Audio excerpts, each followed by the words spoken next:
Merci. La parole est à Madame Martine Froger pour le groupe IOT. Merci Madame la Présidente, Madame la Ministre, Madame la Rapporteure, chers collègues. Depuis 2020, les témoignages de violences sexuelles ont secoué le monde sportif. Pas seulement car les victimes ne parlaient pas, mais aussi et surtout parce qu'elles n'étaient pas entendues. L'avalanche de témoignages reçus par la commission d'enquête parlementaire sur les défaillances dans les fédérations sportives montre à quel point nous n'en sommes qu'en début de la prise de conscience de ce phénomène d'une gravité absolue.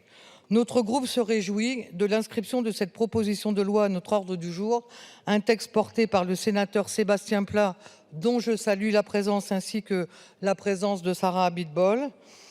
Alors que le sport est un élément fondamental de l'épanouissement des jeunes, il est insupportable que certains individus profitent de leur proximité avec les jeunes athlètes mineurs pour commettre des actes inqualifiables.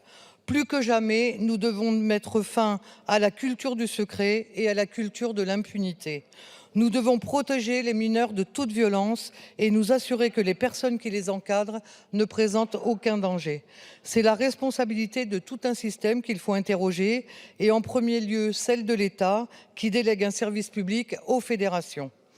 Avant tout, il faut mettre fin aux lacunes en matière de prévention.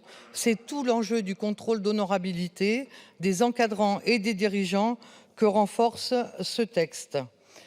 Les travaux de la commission d'enquête parlementaire doivent nous inciter à amplifier notre politique de prévention, de protection, mais aussi de sanctions. Pour y parvenir, plusieurs recommandations doivent trouver une concrétisation rapide, notamment la création d'une autorité indépendante extérieure au mouvement sportif, le conditionnement du versement de subventions de l'ANS à la démonstration de la bonne réalisation du contrôle d'honorabilité par les fédérations sportives, la formation des bénévoles des clubs exerçant des fonctions d'encadrement avec un module spécifique sur les violences sexuelles et sexistes.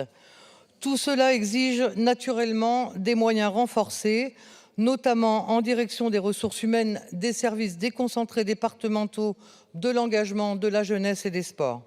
Dans l'attente de ces mesures, notre groupe votera cette proposition de loi.